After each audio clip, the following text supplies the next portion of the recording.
Today on episode 90 of Rail Talk, we look forward to the Preakness with Britney Eurton. Welcome Lisa Lazarus to talk about that Junior Alvarado fine and wrap up the Mage Rage Derby contest with some of our closest friends. I'm Joe Bianca. I'm an ownership advisor at West Point Thoroughbreds. And John, a week ago, we didn't think we were going to the Preakness, and now it's nothing but crab cakes and shoddy racetracks for the weekend. Jonathan Green, general manager of DJ Stable. And Joe, just like in real life, sometimes you got to be flexible. Sometimes you got to zig when other people are zagging. Sometimes you got to do show 90, right after 88 or 89. It's just, we're moving and shaking and grooving and getting our way down to Charm City. The opinions expressed on Rail Talk are those of hosts Joe Bianca and Jon Green and do not reflect those of anybody we work with or work for. Rail Talk is sponsored by The Green Group. The Green Group is the number one accounting firm in the horse business. There's one reason that they're number one. No other CPA firm knows the horse industry like they do. Len and DJ Stable have over 200 horses. They've won over 2,500 races. They've got almost 1,000 clients in the business because they make them money and save them taxes. As always, special offer for listeners of Rail Talk. I know a lot of you have already taken advantage of this. If you haven't done it yet, definitely worth giving Len a call. And what's that number, Michael? 732-634-5100. Yeah, was I doing the Trump dance? I really am running out of dances to do for this. Or go to greenco.com. There's a complimentary, confidential half-hour consultation in it for you where Len guarantees that he'll find you value and savings. But you don't have to take it from me. Take it from co-owner of Sandman, the CEO of, he doesn't personally own Sandman, but the CEO of the company that co-owns Sandman, West Point Thoroughbreds CEO, and my buddy, Terry Finley. Always been a huge fan of Len Green. I've known him for probably 35 years. I remember when I first started, I tracked him down because he was a significant player then, and that was, 34 years ago. He took my call 34 years ago, and we spent a day at the races. He actually won a race with a horse by the name of Do It With Style, who was his first Grade 1 winner. And the interesting thing is he won a stake. At that time, it was probably Keystone, and they didn't have a crop with the jock. He's just a gem of a man. There's a sweetness to him. Obviously the integrity part, and he's a person that you'd love to go to dinner with. In addition to being whip smart on all things business, and don't ever try to trip him up with a tax issue because you ain't doing it, brother. You ain't doing it. And anyway, he's just a testament to somebody who has lived a life and continues to live a life that is well lived and with honor and integrity and joy and passion. They've been down every road you can be down in the thoroughbred horse business as owners and breeders. They've been down it. And I think ultimately that impact and that advantage really comes out in the client's favor. And that's what they really like to do. They like to own good horses and they like to do good work on their taxes. And I think that's a very, very it's a good and impactful combination for both a group of people that work at the Green Group and Len and John and their family on the horse ownership side.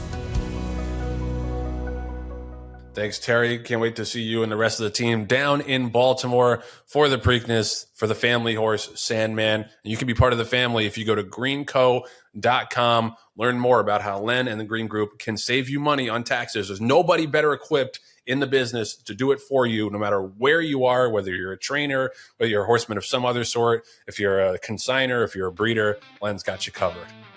So we are so thrilled to bring this next guest to the Rail Talk studio. She is the excellent horse racing host and reporter at NBC Sports. She also does hosting and reporting for Prime Video. Britney Eurton, welcome to the show. Wow, thank you for having me. This is such an honor, and what an intro.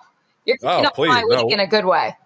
Yeah, hell yeah. No, we're stoked to have you. You obviously you do great work. And I want to ask you a little bit about your reporting side as well. But I would love to start by talking about the Preakness. I saw you at the Preakness draw last night. You did a great job drumming up interest because I think the initial I'm interested, but I'm saying I think the initial reaction from people when the Derby winner doesn't go is like, oh, snooze, ho hum, who really cares about this race? But it's a really good field and has a lot of history about it. You know, what are some of the storylines you're looking forward to most this weekend? I mean, I agree with what you say there. And initially, a lot of people are like, well, what is the Preakness then if you don't have the Kentucky Derby winner? I'm like, well, it's an American Classic. It's a really prestigious race. There's $2 million on the line. It's in Baltimore, which is I personally really enjoy coming here. The whole week is a lot of fun. I was talking about it yesterday at the draw to drum up interest. As you say, the Alibi Breakfast is great. For me, covering the Preakness is completely different as well. The energy, everybody is so much more relaxed. There's a lot of tension surrounding the Kentucky Derby, naturally. But being here in Baltimore at Pimlico, I mean, in the final time, we're going to see it in this state. I don't know. For me, I just love it regardless. So there might not be sovereignty here, but hey, thanks for journalism and Sandman. You got a lot to talk about. And there's a lot of new horses in the race that make it interesting, and they're all trying to take down the Derby runners. So for me, it's easy to drum up excitement. And Brittany, I appreciate you saying that because the only reason why we're running Sandman is just to give you another story. I appreciate that. I actually went up to Terry Finley yesterday and I said, thank you for running Sandman. We're team players. We knew you were going to be on the show. So we're like, hell, we might as well at least run the horse just in case. But all right, now you're handicapping this race. Obviously, a lot of speed in here. Is there something that intrigues you where you're like, hey, this is something that's a little bit different than the running style that I maybe anticipated in the Derby? Or is it, hey, there's so much speed in here, it's going to, set up for closers? How are you handicapping this race?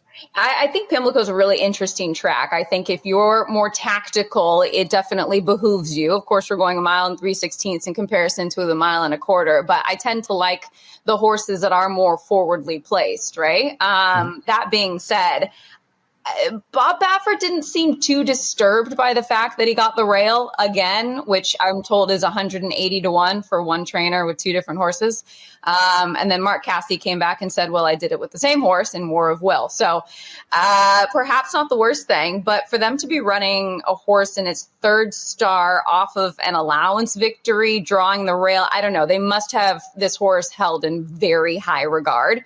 So I'm intrigued with that one. And we know how good Flavien Prat is. I think journalism is going to be a lot closer depending upon the break. So for me, I like the horses that are more forwardly placed. I don't see this entirely being such a hot pace that it's going to completely, disband up top. Though I know for Sandman's connections, you're going to want to see it go that way. Yeah.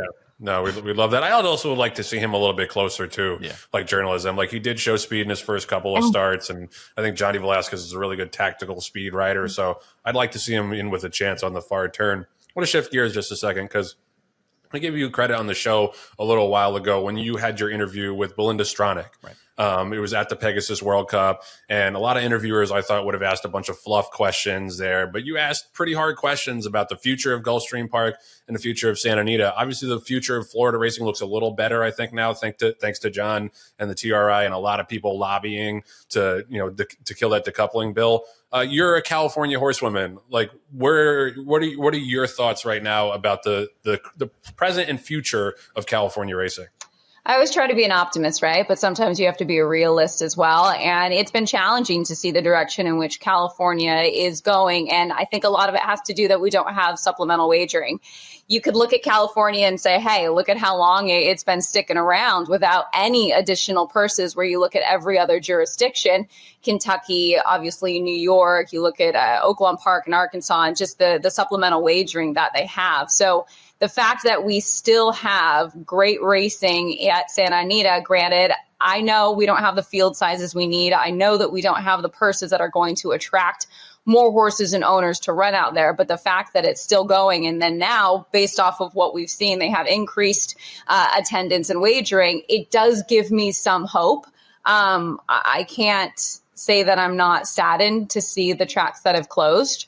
I had a conversation just the other day with a bloodstock agent. We were talking about the loss of Hollywood Park and how I don't believe anybody at the time realized what Hollywood Park meant to the circuit of California, because it's venue overload, right? You don't want to stay at one venue for too long. One, because I think people naturally get bored. Two, because can a track really take on that many horses, workouts, races for months at a time? You need to shift where you're going. Also, you're talking about temperature. It's really hot in Arcadia, California when you get into June, July before you head down to Del Mar. So Hollywood Park was such an integral part of the racing circuit in Southern California that when we didn't have that anymore, I think it really shook everything up.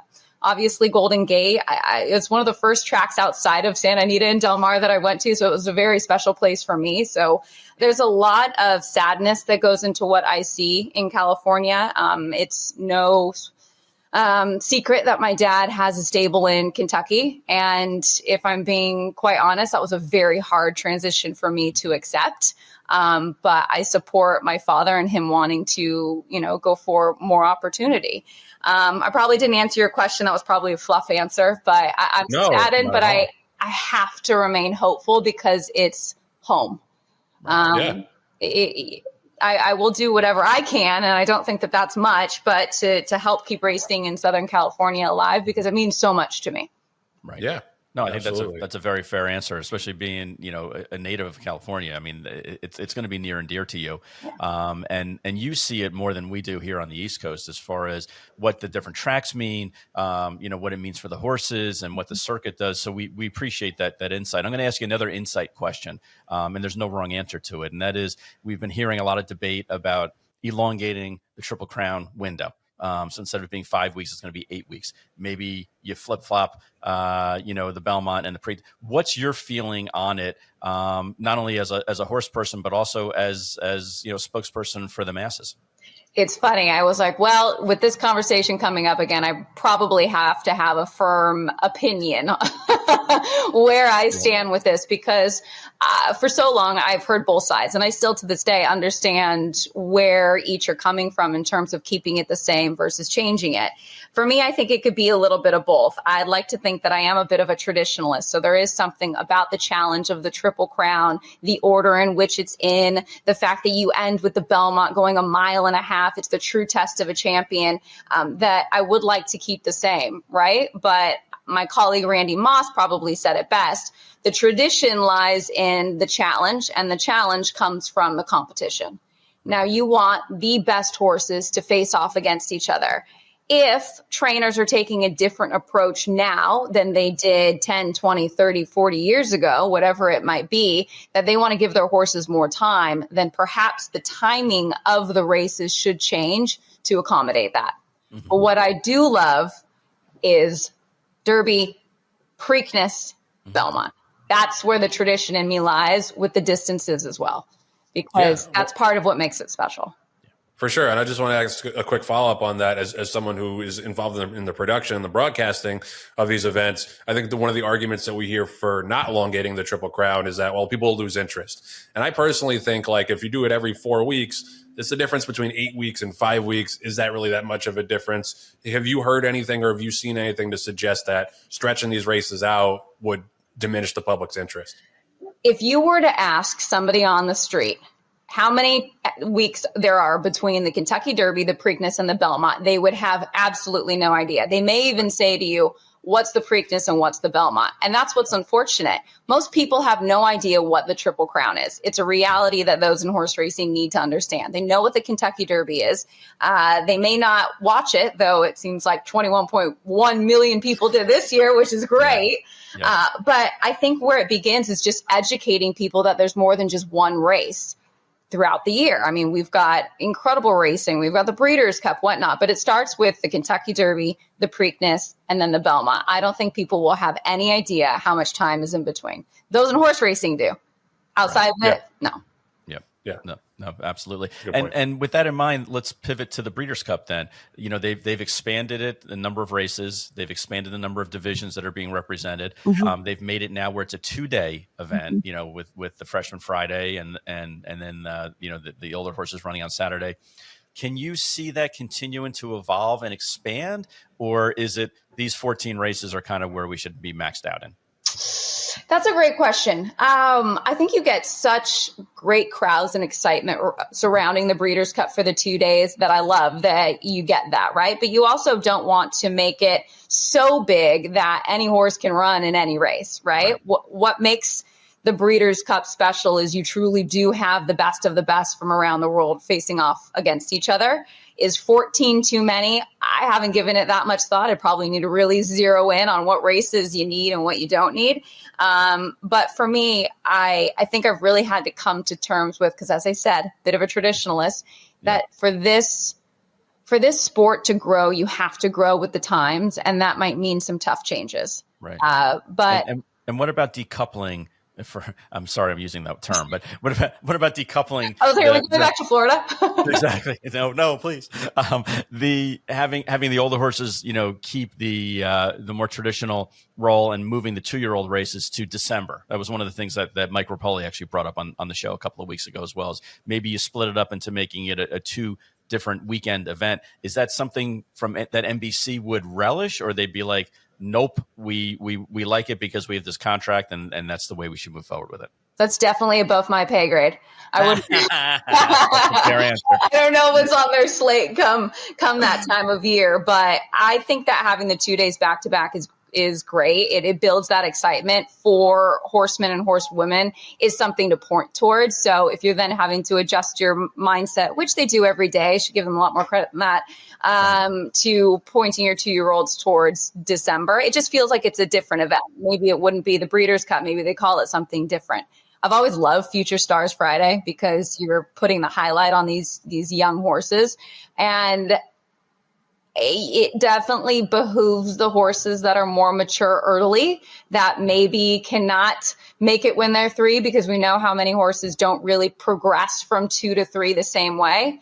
So that's one that I'd have to think about. But again, if we have to change to get more people into the sport and it's for the betterment of the horses, then why not? Well, that's a great segue into my next question, because we talked about this last week on the show. We've seen kind of the Griffin Johnson effect with Sandman, where he's bringing a lot of young people into the game, and sure, he's rubbing some people the wrong way at some point. But go ahead, tell me your thoughts. I'd love to hear what you think. I can't handle horse racing Twitter sometimes. Yeah, it's the worst. The worst. I don't understand the whole premise behind it. I truly cannot wrap my head around why we would not embrace anybody new in this sport that genuinely seems to like it. Someone's really going to have to talk me through that one, because it makes no sense. Yeah, no, absolutely. You can't complain that there's no young people in the business and then also gatekeep it for those young people. Yeah. We were actually at dinner last night after the post position draw talking about this and how Santa Anita, as of late, has shown a lot of growth in terms of youth coming out. Ever since the pandemic, Michelle Yu, I was talking to about this, and she just said that they noticed a lot more young people were coming out to the races. I'm like, I wonder what it is. Can we put it on one person, Griffin Johnson, promoting it? No, you can't put it on one person necessarily, but you can't say it's hurting it. He is exposing the sport to people that likely never would have come across it before. I don't have a TikTok. I called it Tic Tac to begin with. That's how old and out of touch I am. But I do believe that if you can showcase this sport to millions of people, and that's how they're consuming information, then what's wrong with that? Right. Yeah. No, I think that's what we're aiming for. And then we can drill down on the specifics later on once we get those people in the door. That's the main thing. I have one more question, and it's just a background question on you, Britney, because you do a phenomenal job on TV. You come from a racing family. At what point did you think you wanted to do broadcasting? Was this something that you wanted to do since you were little, or was it a later in life decision? I was a terrible actress, so I had to pivot. No, honestly, I grew up from 3 years old wanting to be an actress. I love film and TV. I went to an acting school, trained for a very long time. I went through the whole process of getting an agent, going out on auditions, and it was just a grind. And through that, I realized I just didn't love the process as much as I thought I would. And to be an actor, you have to love it. It is a hard business. During that time, I fell back in love with horse racing. I think I went through my teens of not wanting to hang out with my parents, so I wasn't as involved. My dad started to get better horses, went to the races a lot with him, became friends with those that were at TVG, and they just approached me and said, would you be interested in auditioning for a role? So I didn't have any experience whatsoever in terms of broadcasting, but I knew the sport to a degree, had to learn how to really read past performances and whatnot, because that wasn't something that my dad quizzed me on.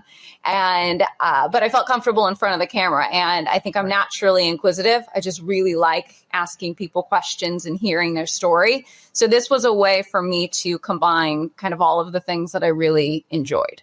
Right. Awesome. Right. And you just mentioned asking questions. I know as the intrepid reporter that you are, did you have a question for Joe that you wanted to ask? Why just me? Why Joe or John? Or me. But if I ask about, do you have any questions for me, then it sounds like I'm being a real egotistical dick. Or the both of you. No, I'm actually really curious. It has nothing to do with Sandman, but what was the impetus for you two to start this podcast? Good, John. You want to tell the story? Well, we were on a previous podcast, and surprisingly enough, I was a little outspoken and got some pushback from it, and resigned.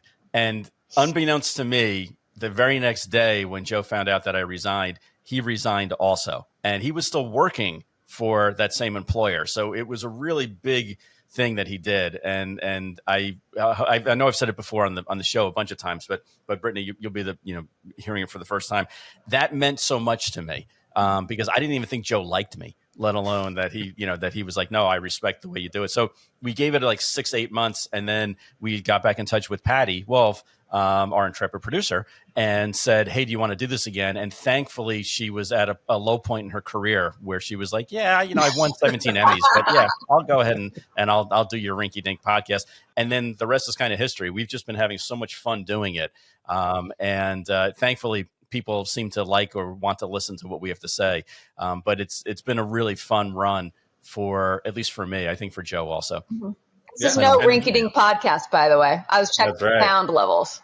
Really? That's right. Okay, good. And just to expound on that, like John and I actually, we met each other for the first time on air on the old podcast. Like he was a guest that came on, and we had such a good rapport. It was like show 3, wasn't it? Wasn't it like episode 3 or something? Yeah, it was early, yeah. And then so you became a regular co-host, and then like we've been inseparable ever since.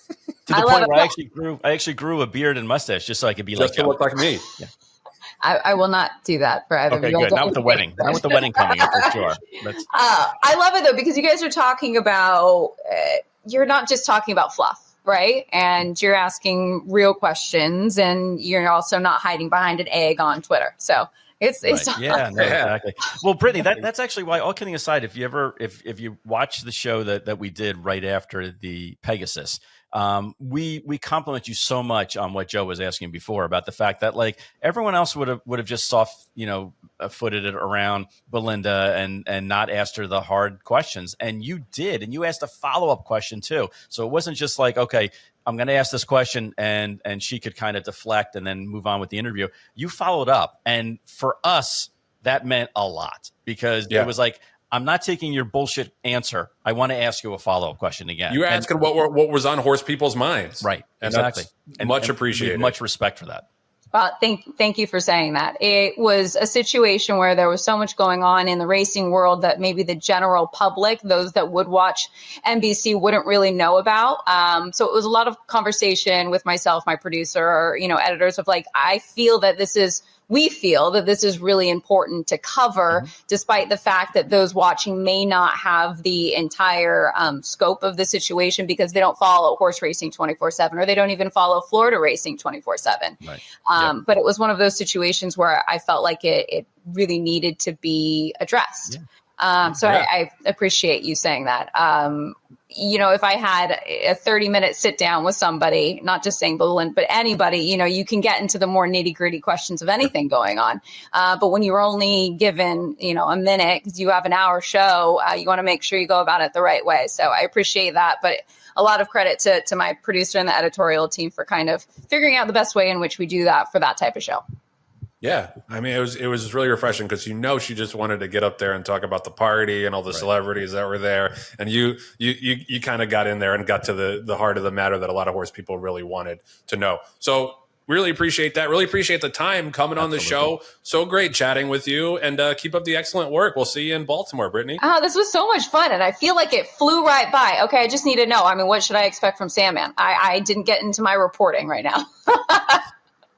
I think, we talked about it a little bit earlier on the show, like Mark Cassie's one of those guys that's not going to run the horse unless he's kicking down the stalls. So I think he's primed for a top effort. Like I said, I hope he's not as far back as he was, but he took us to this race. We're not forcing him in this race. So I think, to me, that's one of the greatest endorsements you can have of a horse if you're betting on them. Mm-hmm. He made us enter. Yeah, I love that. Cassie quoting the late Alan Jerkins, run them when they're good.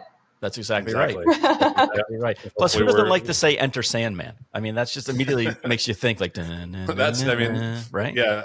James Hetfield actually made the call and said, "Oh, I want to go to the Preakness." That's the real story. I'm using that. Add it to my report right now. the good reporter and you brought out the real story. I know. So. Well, hopefully we'll see you in the winner's circle, and I promise I'll be a little bit more attentive if that's the case. Yeah, you forgot. You forgot last time. You won't forget this time. I know, I'm so embarrassed. Remember this face. I almost feel like I have to win just to make up for it. Exactly. Thank you guys so much. Such a pleasure. Thanks, Brittany. We really appreciate it. Rail Talk is sponsored by Epic Insurance Brokers, one of the nation's top retail insurance brokers, providing expertise across key lines of insurance, including property and casualty, employee benefits, and unique specialty insurance. Our dude, Chris Moore, leads Epic Equine Specialty Practice. You see him all over, out and about, oot in a boot, at the races, at the sales. He's got horses himself. He's super passionate about this game, and that's somebody you want to be in business with. We say the same thing about Len and the Green Group. You want to be in business if you're in racing with someone who knows the industry inside and out, and Chris meets that requirement 100%. He works for people to unify their policy renewal dates, because right now it's like the farm renews in March, the auto renews in September, the workman's comp has a February 18th renewal. They're scattered, so it makes it difficult for you to track and review all of your policies. He can clean up that mess. Renewal dates of July 1st, August 1st, September 1st, October 1st would make a ton of sense. Give Chris a call or shoot him a text to begin that conversation. Cell number is 317-650-4519. I assume he's going to be there Saturday at the Preakness, and if not, then definitely at the Mid-Atlantic sale. So definitely get involved, get in touch with Chris, and you won't regret it. You'll have a friend for life, and you'll have someone who can take care of your insurance needs. Shout out to Chris and the team at Epic Insurance. That brings us to this week's Epic Performance of the Week. Thank you, booming voiceover guy. And we're going to go a little bit off the board here. We're not going to have a racing Epic Performance of the Week. The Epic Performance of the Week, and if this doesn't jinx them, no, nothing will, is the New York Knickerbockers. The Knicks. Last night, we're recording this Tuesday morning. Last night went up 3-1 over the Boston Celtics. They've showed a ton of grit, a ton of resilience in this series, coming back from 20 points down twice in games 1 and game 2, and they were down double digits again last night. I honestly went into this postseason, John, thinking that they really had no chance. They were 0-8 against the Celtics and the Cavaliers in the regular season. And even the series with the Pistons, it just felt like they were playing with their food a little bit. And the light switch turned on as soon as the Celtics series started. And now the Cavs are down 3-1. John, if the Knicks can finish this off, they're going to be favored against the Pacers to get to the finals. And who would have thunk it, right? I mean, that's amazing that everything's kind of fallen into place. And I know that depending on Tatum's injury, people are going to say, well, the Celtics could have come back in the series. I don't know. The Knicks are playing with such confidence. The tide had turned. The tide has turned. Everyone can feel the energy. And you're right. It's they say in football, like, it's tough to play a division matchup in the playoffs because you've already, you've beaten them twice. Well, how about the fact that, like, they got swept by the Celtics, not once, not twice, but I think 4 times. And then to come back and the first 2 games to be down 20 points each. And then, I mean, talk about a closer. Joe Bianca. these New York Knicks, they have a little magic about them.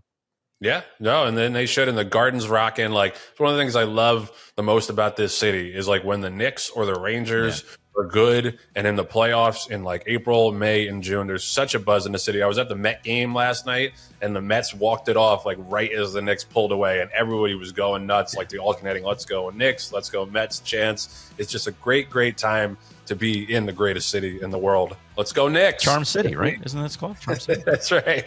This week's epic performance of the week.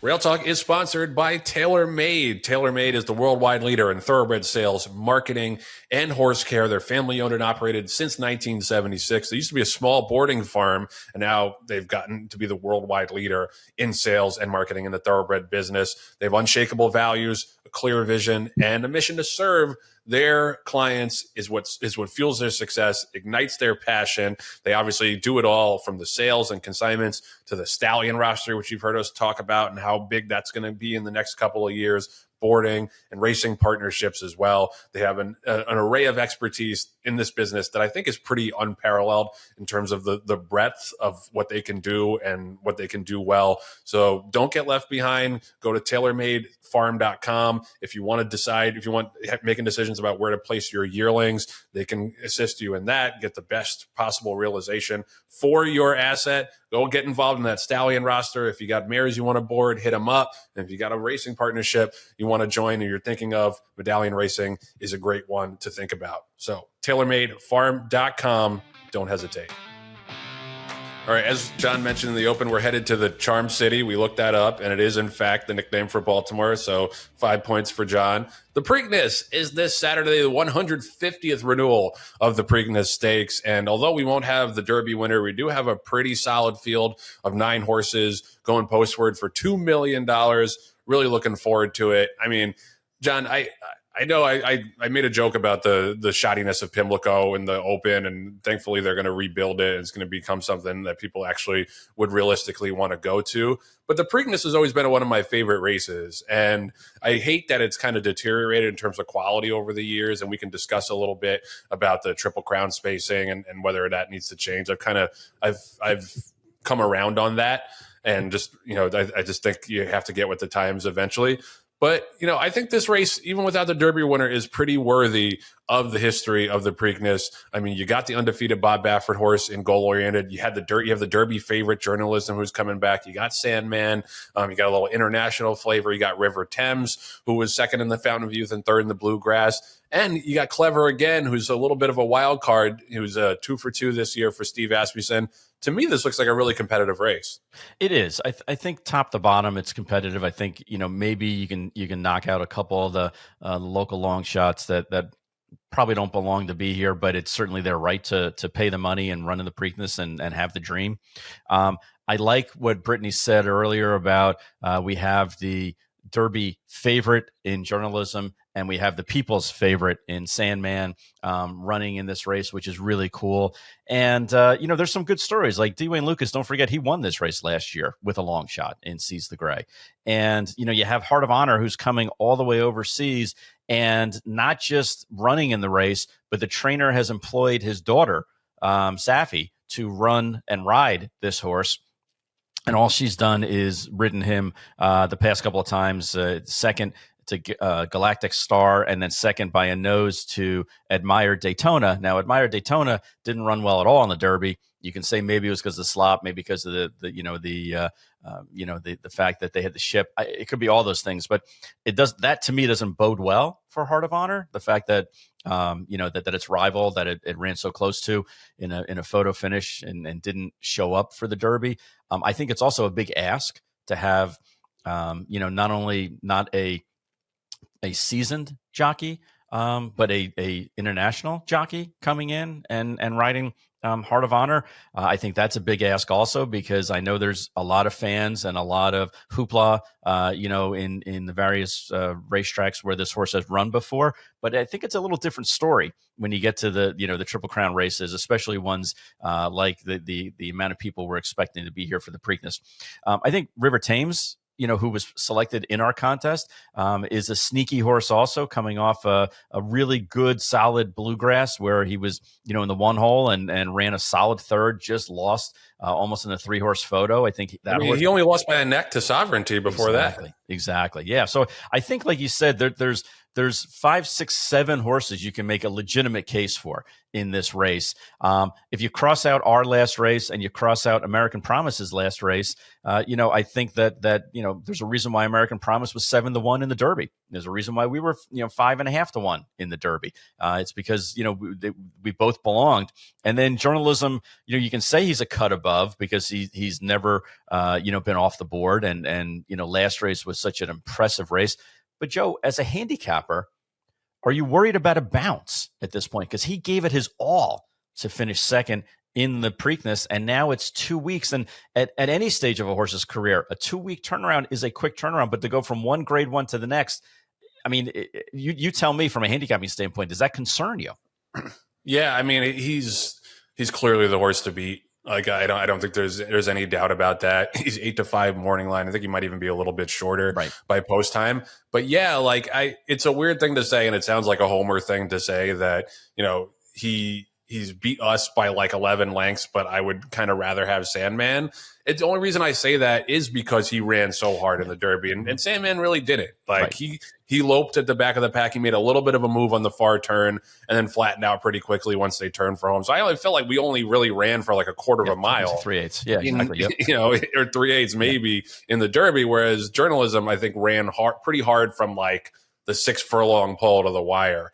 So I think that he has the more taxing effort to come back from. And I obviously think he's, reasonably and pretty far away the horse to beat. Mm-hmm. But yeah, and this is one thing I look for in handicapping these kind of races is the trainer intention. Right. And Mike, I am not, impugning Michael McCarthy. He's not going to run this horse at all if he thinks that he's not ready to go, and same for the ownership as well. But just the longer it takes in general for people to decide to run in this race, the kind of more wary I am of taking them, especially at a short price. But that's why I wanted to ask you, John, at the surprise call Saturday morning that Sandman was going to run, because the plan, as far as I knew, was to pass and wait until the Belmont. You talked to Mark without giving away the farm here in terms of the inner discussions. Can you let the audience just in on what the mind frame was going into this race now? Absolutely, Joe. And I appreciate you asking that question. Our intentions for pretty much from the time we entered into the Derby until, the post-race examination of the horse was to skip the Preakness and possibly run him in the Belmont. And Tappets, as you know, are bred and have won. I think 6 sons of Tappet have won the Belmont. The extra distance, normally going 1.5 miles, he would relish. But a couple things happen. One is that they're doing construction on Belmont racetrack, so the Belmont is going to be the same distance as the Kentucky Derby, 1.25 miles. And the other is, and probably more importantly, is that the horse came out and was bucking and squealing and feeling phenomenal. And, Joe, we don't by nature, we don't run horses back in 2 weeks. That's just not what we do. Young horse, older horse, claimer, allowance, stake horse. That's just not our MO. So that goes to tell you just how fresh and good Sandman is feeling right now, where our intentions were always to give him 5 weeks and run him in the Belmont.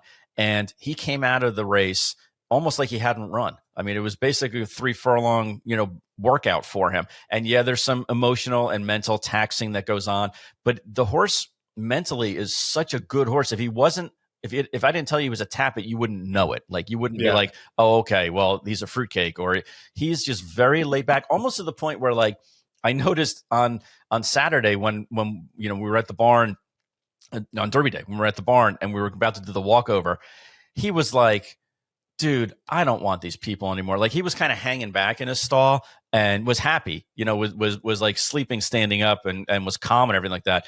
But for a horse that loves the limelight and loves to have people, loving him and be all over him and everything like that, he was like, I am so done. I am so ready to freaking put the saddle on and let me run.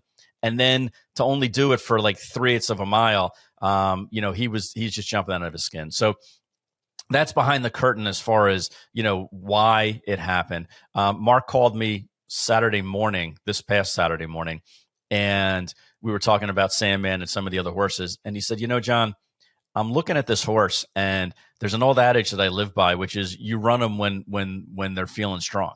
And I'm paraphrasing, but basically, he mentioned it in an interview this week as well, that when the horses are ready, that's when you run them, not when you think they're ready or when it's scheduled for the horse to run. He is still peaking as far as Mark is concerned. And that's the reason why we shifted gears. And it's a credit to the other owners for being willing to be nimble and pivoting, because it's not just a matter of, okay, we're going to run in the Preakness. We're actually basically saying we're going to bypass the Belmont now by running in the Preakness, and we're going to put money up. What people don't remember is that you still have to put up a pretty hefty entry fee to enter and start in the Preakness. So it's like, oh, it's a $500 entry fee, and we'll see where the cards. There's money at stake. There's a race that we're going to bypass basically because we're going in this Pimlico. And oh, by the way, this is like the most precious, valuable horse that we all own collectively and individually. He is the most important asset that we have in our racing stable. So we are not going to do anything that could potentially harm or hurt or have irreparable damage to the horse's career or physique. So the fact that people are like, oh, you're just doing it because you want on the pre. I could care less about going to Baltimore. Okay, personally. I love crab cakes. Charm City? I can get them here in a restaurant that are just as good as in Charm City. So it's not a matter of that. I don't know if you realize, audience, and Joe, who's audience member number one as far as I'm concerned, but right now the Stronach Group's not very happy with me. Okay, so to go into like enemy camp and have to run a horse or something like that, again, like that's not necessarily what Jon Green necessarily wants to do. So from a personal and a professional standpoint, the easy thing would be to bypass this, stick with the plan, and run in the Belmont. But things lined up the right way. And most importantly, Joe, I'm begging you to hear this, is that the horse is feeling 1,000% good. Does that mean that he's going to run well on Saturday? Who knows? But he is ready to run. Yeah. Well, and just to clarify, I love Baltimore. Nobody in Baltimore run up on me and asked me why the show was trashing the Charm City. That was my esteemed co-host solely. We're going to have to run a second disclaimer that says the opinions expressed are just those of John or just those of Joe. Going forward, one disclaimer isn't enough. We're going to need to differentiate even more. But no, I think the thing to drive home is that. By the way, I love The Wire. Okay. Thanks. Sorry, go ahead. The one thing everyone knows about Baltimore. And it was fictional. Can't wait to meet Omar. Hey! But yeah, the one thing I think that to drive home is that first of all, the trainer lets the horse tell him what he wants to do. And then the owners in this case let the trainer tell us what he wants to do. And I think that's one of the things that's a luxury for West Point and for DJ and for Vinny of having the caliber of trainers that we have. There's no reason for us to meddle. No. I mean, that's not to say that we don't have input from time to time, but for a big decision like this, there's zero people on this side leaning on Mark Casse to run. If anything, we would have preferred to run in the Belmont. Right. So it's not as if like John's saying, certainly wasn't owner directed, nor will any decisions pretty much on this horse be owner directed. But yeah, he's got to show up. And I flamed all the people last week for their gloating over Sandman losing in the Derby. And I hope we prove them all wrong on Saturday. He's got to show up and do it.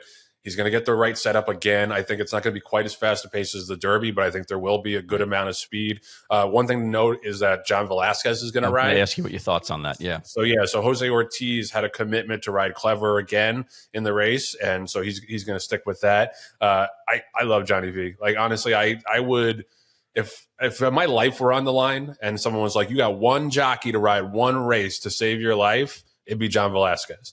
And it's just because he's he's always in a good spot. He just has his horses in a good spot. So I'm jinxing it right now. I hope not, but you just so rarely see him get into like box and get into trouble. I'm like, wow, Johnny really screwed that ride. Like it's just so rarely happens. And, I've been saying this from the jump, like I would love to see him a little bit closer. Sure. Like I know we don't want to take him out of his tactics that he's been doing, but he had speed in his first 2 races. I don't want to see him 100 lengths out of it, but we got to play the cards. We got to see how the break goes and then how much speed goes out there. But if we're a dozen lengths back again, turning for home, like I'm going to be pretty frustrated. I think one of the things that I loved about the Arkansas Derby was, we got the right setup, but Jose moved pretty early. Like he was in front pretty much at the top of the stretch. It's not like he had to reel in some horse late just by the wire. He can have that early move and be in contention, turning for home. To me, that's what I'd love to see. Is I don't want to see him too far back. I want to see him make a move and be in contention as they turn for home. Yep. And I think Johnny will do that. And Joe, again to pull the curtain back so the audience can understand. Some crazies out there. That's all I'll say. Our intentions were to run Sandman in the Belmont, and we told Jose Ortiz we're not running in the Preakness. So go ahead and pick up another mount if you'd like. And he's undefeated on Clever again. I mean, he rightfully so.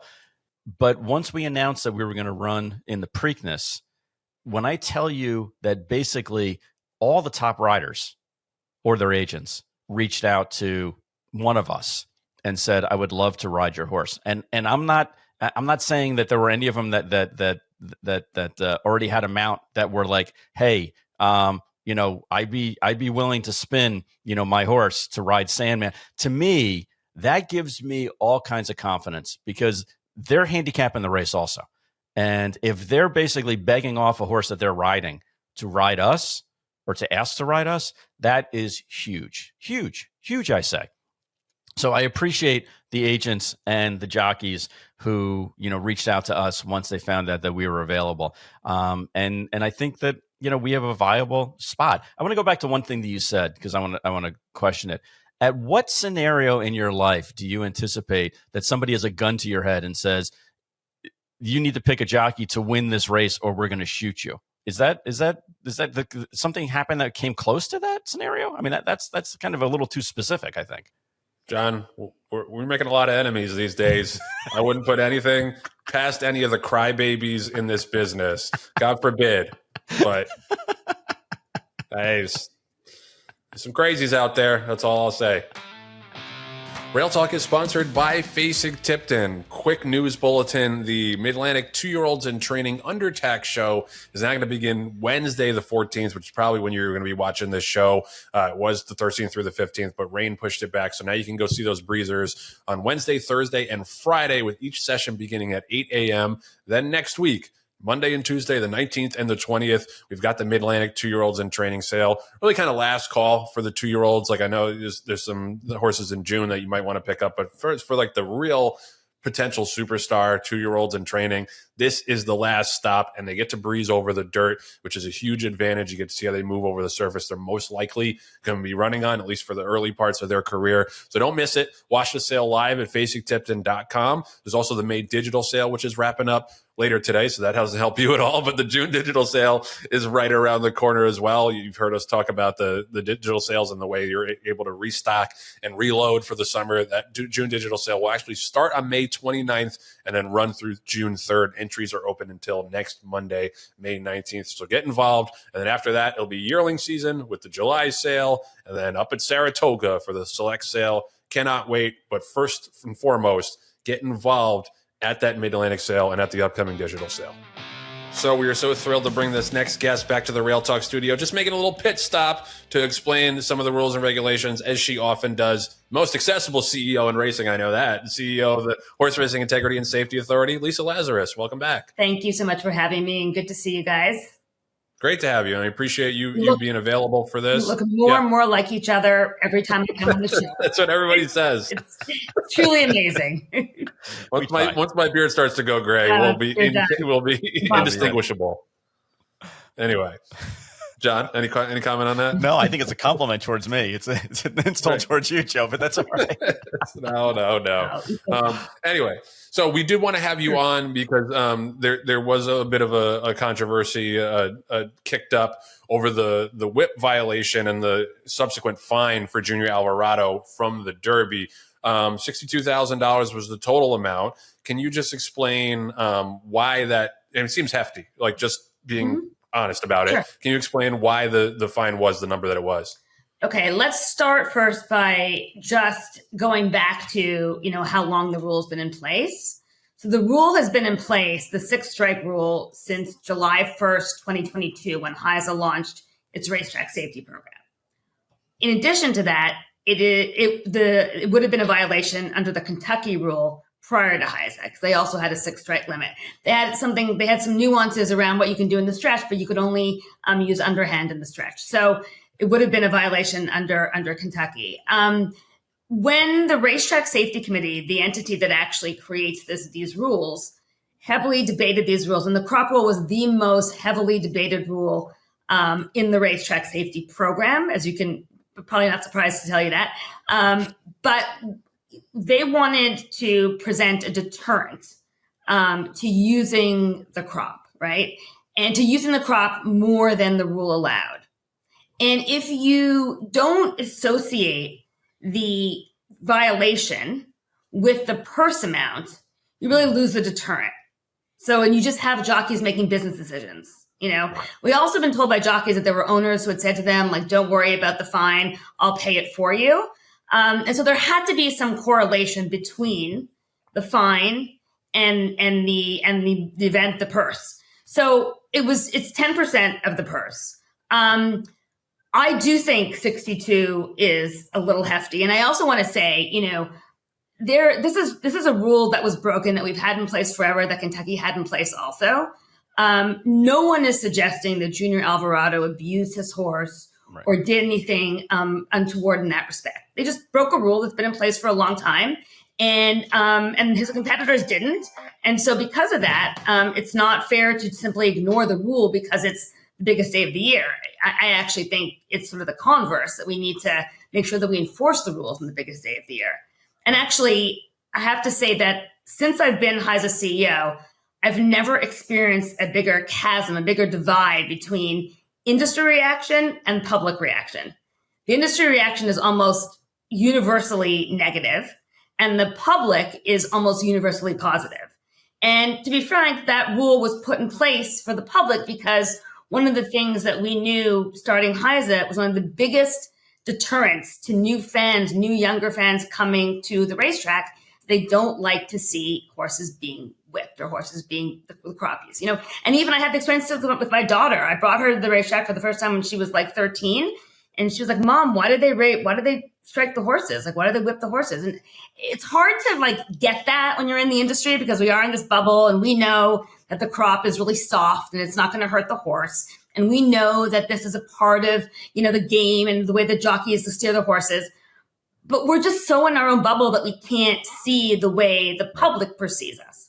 But going back to the fine itself, in July of 2024, the Racetrack Safety Committee implemented some new some modifications to the sanctions for crop rules.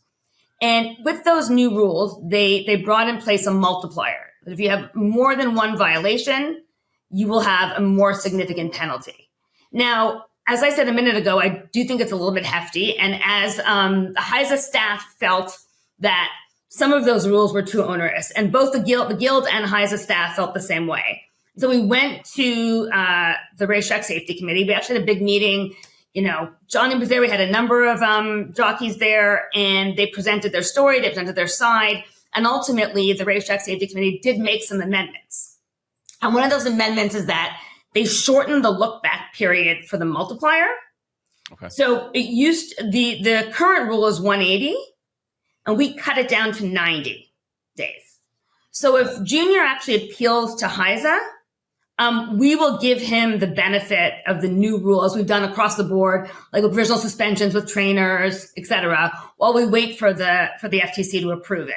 So that would cut his fine in half to $31,000. And to be honest, if you look at the difference between first and second place and the fact that he broke a rule, I think 31,000 is a reasonable place to land. Right.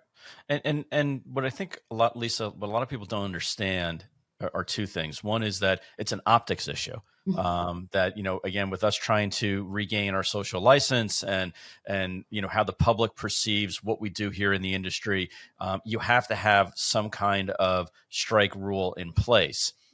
And then it comes down to, okay, why 6? Why not 4? Why not 10? Is there any science behind it? Or is it simply, hey, this is the rule that Kentucky had in place. We felt collectively this was the right number of strikes, the right rules to go ahead and implement. And that's why, with everyone's blessing, we move forward with 6 strikes. Yeah. So, you're right. There is no scientific, way to assess what the appropriate number is and what the public will accept. So instead, what the Racetrack Safety Committee did was they looked at all of the rules that were out there. They're a committee of 7 people, which includes Johnny Velasquez.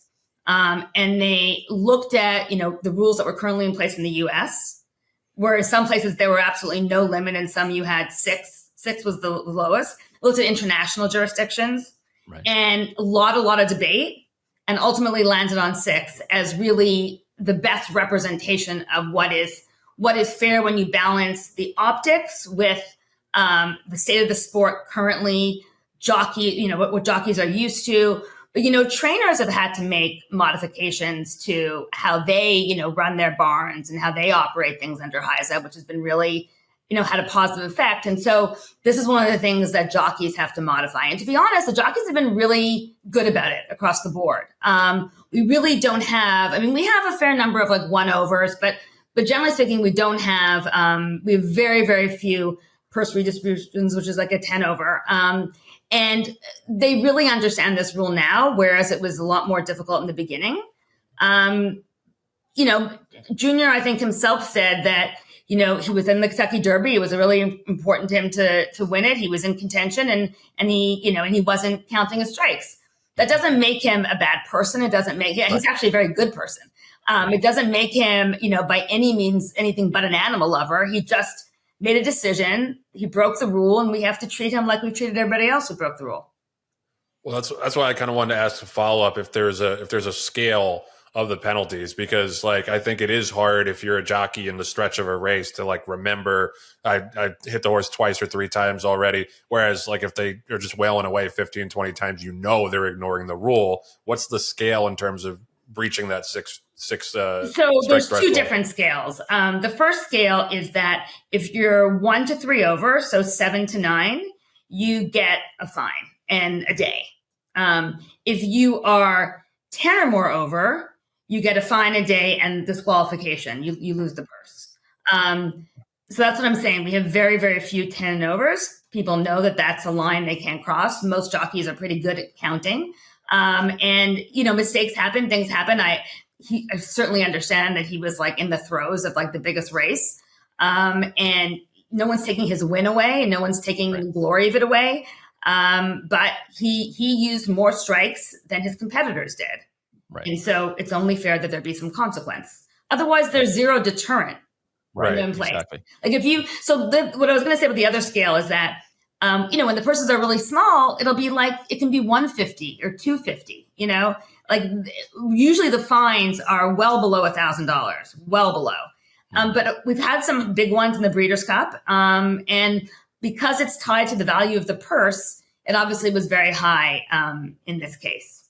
As far as the penalty monies go, it's not like it goes back into HISA or HIWU's budget, right? It's for the benefit of the jockey colony? Yeah, so we made the decision at the time that we launched the OnRise program, which is an athlete-specific mental health platform, with the Guild, because we did very much did that in cooperation with the Guild, that we would use jockey fine money to support that program. And that program has really been a game changer for a number of jockeys. It's a confidential program, so we're not given specifics of who's using it, but we're given numbers and time, et cetera. And it is being heavily used. And there have been a couple of times people have actually come to me and said they've used it and it's made a really big difference. Wow. So, I think that's the right thing to do. I don't think it should go back into HISA's budget. It is going to the benefit of the jockeys, and it's a service that they've never had before. And they, frankly, I think really need and deserve. And so that's how we're able to make it work without charging, horsemen and racetracks more money for it.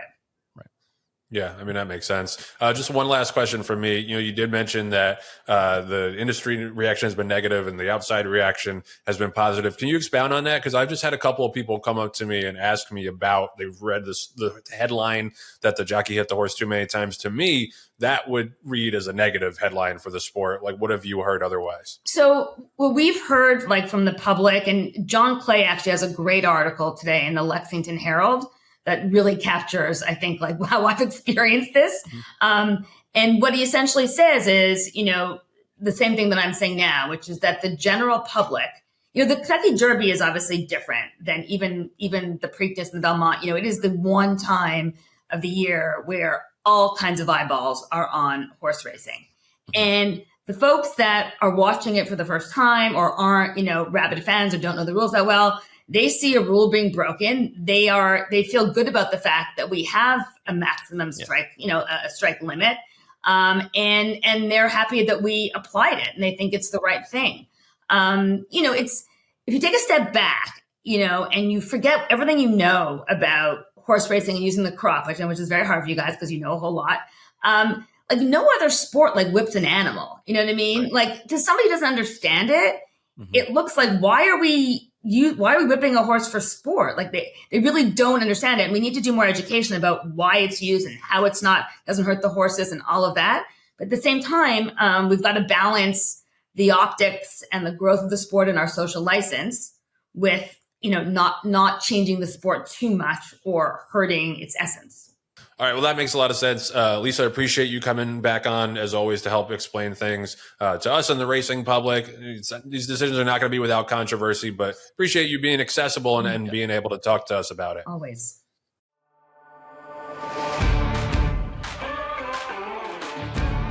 So we are back to wrap up the grand finale of the Mage Rage Derby Draft Derby Contest, sponsored as always by our friends at Airdrie Stud and Mage. We talked last week about Baeza getting into the Derby trifecta. Now that mare has got good magic, Mage, and Baeza from her first handful of foals. So what other family would you want to get in on the ground floor? $25,000 slide foal stands and nurses fee for the 149th Kentucky Derby winner from the best blue hen brood mare of our time.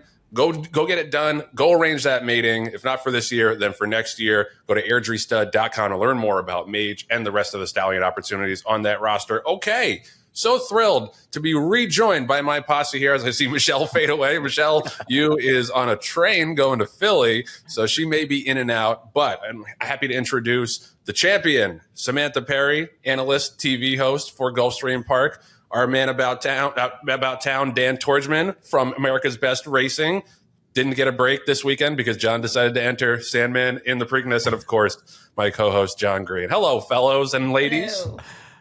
Yo. What's up, Joe? What's going on? It's bring the energy. It's a busy time for all of us, Dan. That's right. All right. Let's go over the standings one more time.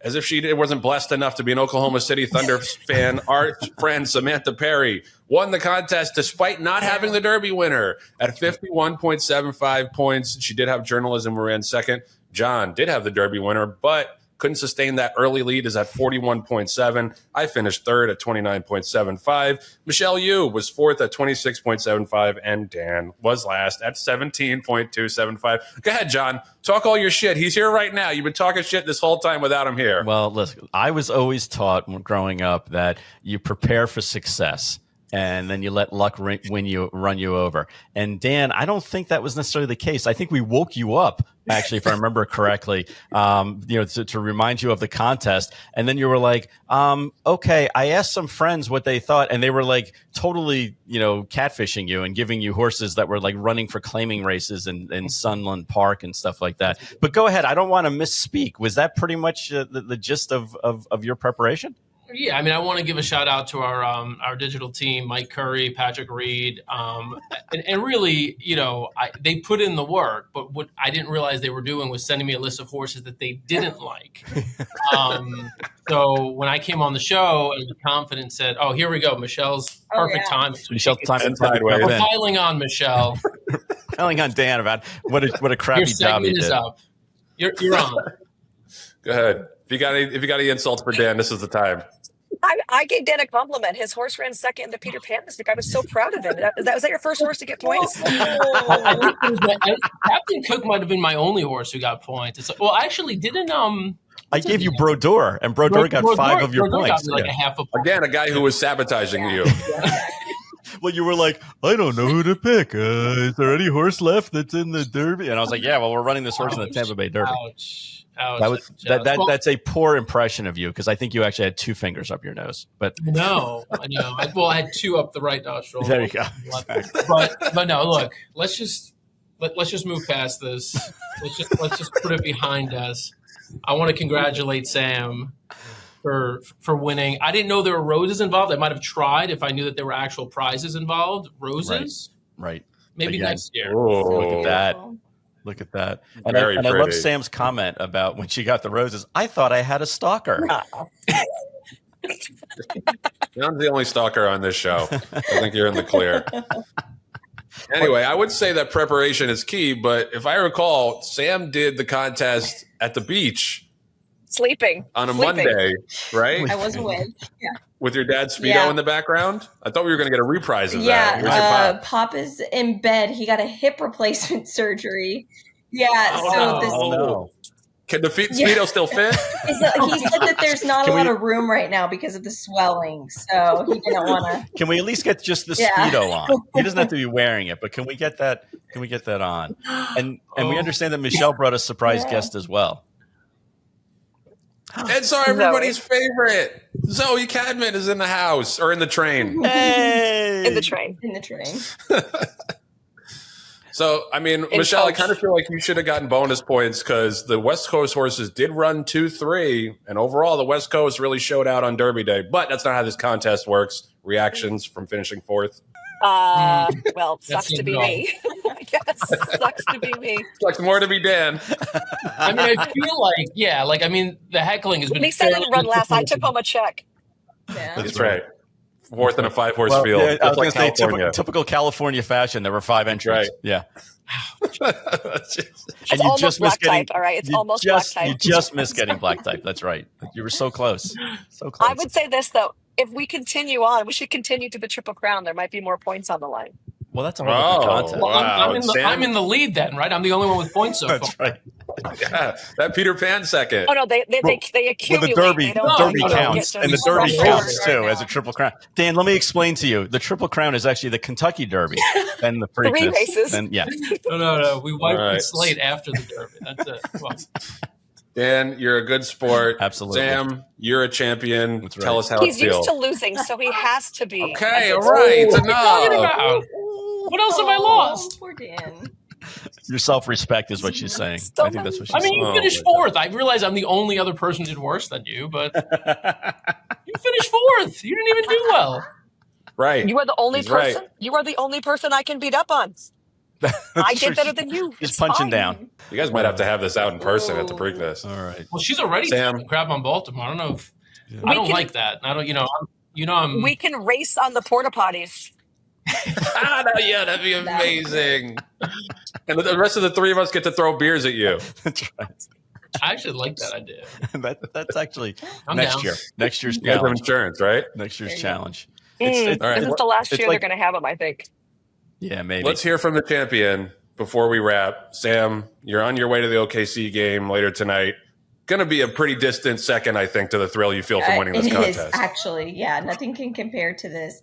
No, it's like you won the war, but you lost the battle. I would have rather journalism won the Derby. So my future bets, then that would have secured my finals tickets games, paying for that. All right.